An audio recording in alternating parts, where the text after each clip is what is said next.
Ayun, it's 101 time again with Daryl Alvarez.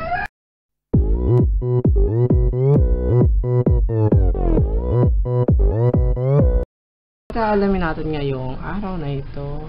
Ngayong araw na ito, ngayon lang naman ako naggawa ng chon, ang tanga. Ano nga ba?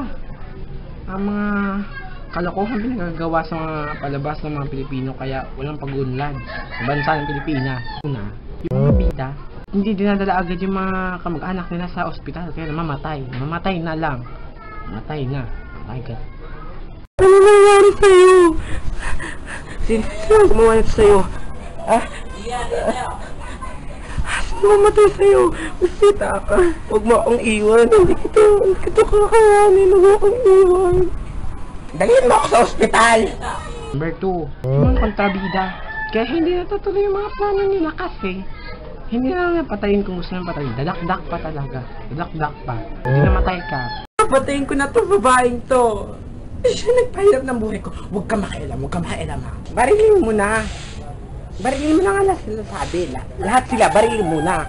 Baril, tanga.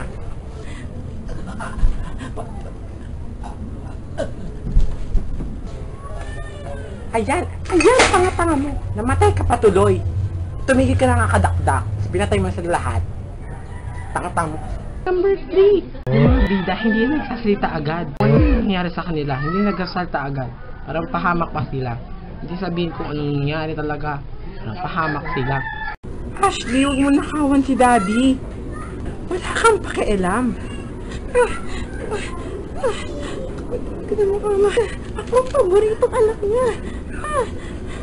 Ano nangyari dito? Siya ang kumuha ng pera mo.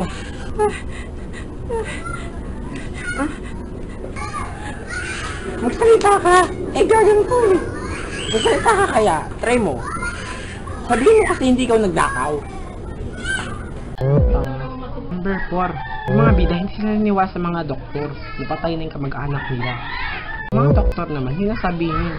Pilitin na kasi yung mga bida. Napatay na yung mga kamag-anak nila. Ganon. Hindi na pinapaasa dapat. Dok, kamusta na po yung asawa ko? I'm sorry po, Mrs. Pero wala na ang asawa niyo. Totoo yan? Totoo po. Wala na po siya. Patay na po. Dead balls na po. Wala na po. Hindi siya matay. Hindi yan. Oh, totoo po. Wala na. Dead balls na. Patay na. Chogi na. Tegi na. Patay na. Okay? Number 5, yung mga kalaban ng mga action star, hindi natatamaan yung mga bida kasi yung mga baril yung nakabalaktot man. Pag bumaril sila ng pahalang, sa baba yung tira man, yung bala. Mga bida pag bumaril, sapul agad, kahit malayo, sapul agad, ganon. Babarilin kita. Ha? Diyan kang tatamaan. Sa tirahan ka lang. Boom.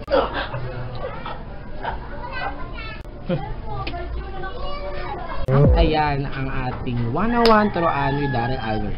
So, sundan nyo ulit ako next week at check the links below and subscribe.